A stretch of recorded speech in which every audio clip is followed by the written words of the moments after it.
दोस्तों, आज मैं आप लोगों के लिए रोंडा बर्न की लिखी हुई एक और बुक लेकर आई हूँ, द हीरो। जैसा कि आप लोग जानते हैं, मैं आपके लिए रोंडा बर्न की पहली लिखी हुई बुक लेकर आई थी, द सीक्रेट। द सीक्रेट की 2.5 करोड़ से भी ज्यादा कॉपीज वर्ल्ड में बिक चुकी हैं और इसका 50 से भी ज्यादा लैंग्वेजेस में ट्रांसलेशन हो चुका है। रोंडा बर्न की ही लिखी हुई ये बुक हीरो बहुत फेमस बुक है। ये भी एक वर्ड की बेस्ट सेलर बुक है। ये बुक का मेरे पास अभी हिंदी वर्जन अवेलेबल है, जो मेरी सिस्टर ने मुझे दिया था। हीरो, जैसा कि नाम से ही आप लोग जान सकते हैं कि ये कहानी है कैसे हम अपने अंदर के हीरो को जगा सकते हैं। राइटर ने इसमें दुनिया के 12 बहुत सफल लोगों की कहानियां शेयर की हैं, जो पैदा हुए थे ऐसी फैमिली में, ऐसे माहौल में जहां से वो कभी भी आगे बढ़ने की नहीं सोच सकते थे, जहां पर किसी भी आदमी के लिए सबसे जरूरी था अपने खाना और रहने के संसाधन जुटाना। लेकिन ऐसी कंडीशन में आखिर क्या वो चीज थी जिससे वो लोग इतने आगे बढ़े, इतने सफल बने कि उनकी कहानियां दूसरों को इंस्पायर करने के लिए छापी जा रही हैं, ये हम यहाँ पर जानेंगे। राइटर कहती हैं कि ये कहानी इस बारे में है कि हम पृथ्वी नामक इस ग्रह पर क्यों हैं। अगर हम लोग केवल खाने, सोने और मनोरंजन की सोचते हैं, तो ऐसी क्या चीज है जो हमें बाकी जानवरों, बाकी लिविंग बीइंग से अलग बनाती है। हम लोग एक बहुत बड़े मिशन के तहत इस पृथ्वी पर भेजे गए हैं। हमारा कार्य है अपने मिशन को पहचानना और उस पर काम करना। यही एक चीज है जो हमें बाकी के 7 अरब लोगों से अलग बनाती है। राइटर का कहना है कि पृथ्वी पर हर आदमी, चाहे वो छोटा हो या बड़ा, एक विशेष लक्ष्य को लेकर आया है और उसके पास कुछ ऐसी चीज है जो दुनिया के बाकी किसी भी इंसान में नहीं है। जरूरत है उस चीज को पहचानने की, जिंदगी में आगे बढ़ने के लिए। यहाँ पर राइटर एक बहुत ही अच्छा एग्जाम्पल देती हैं एडिसन साइंटिस्ट का। जब एडिसन ने सोचा था कि बिजली से हम लोग रोशनी पैदा कर सकते हैं, तब कई लोगों ने एडिसन को पागल कहा था और कहा था कि वो ऐसे मूर्खतापूर्ण सपने देखना छोड़ दें।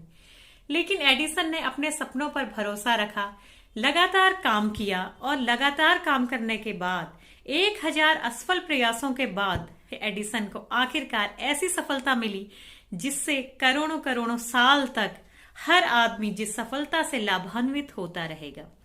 इस तरह से हम देखते हैं कि हर इंसान को बहुत बड़ा सपना देखना चाहिए, उस सपने को पूरी करने की कोशिश करनी चाहिए, चाहे दुनिया उसके सपनों के बारे में कुछ भी कहे।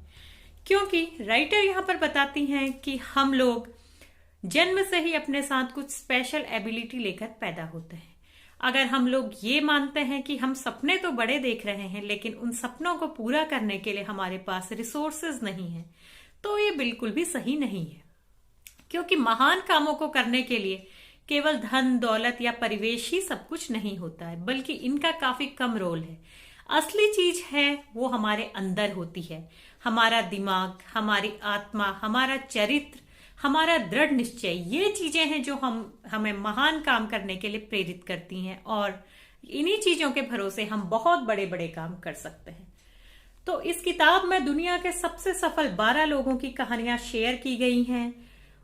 कैसे वो लोग जिंदगी में आगे बढ़े, कैसे असफलताओं का दृढ़ निश्चय के साथ सामना किया, क्या क्या एक्सपेरिमेंट किए गए, कैसे कैसे सपने देखे, कैसे अपने सपनों को पूरा किया, ये हम लोग यहाँ पर जानेंगे। इस बुक को 4 खंडों में बांटा गया है। कल्पना कीजिए कि हमारे हाथ में एक नक्शा है, जिस नक्शे में हम देख सकते हैं कि आज हम जहां पर हैं, हम कैसे उस भविष्य के जगमगाते हुए संसार में पहुंच सकते हैं जहां हम हमेशा से पहुंचना चाहते हैं। यह हम पर है कि हम उस नक्शे को कैसे पार करते हैं। इस तरीके से इसमें 4 खंड हैं। पहले खंड में सपने के बारे में बताया गया है कि कैसे हम महान सपने देखें, कैसे हम अच्छे सपने देखें बिना किसी की परवाह किए। खंड 2 में हमें हीरो के बारे में बताया गया है, यानी हर आदमी अपने आप में हीरो होता है, हर किसी के अंदर हीरोइज्म होता है और एक हीरो कैसे काम करता है, कैसे सोचता है और हीरो का क्या तरीका होता है।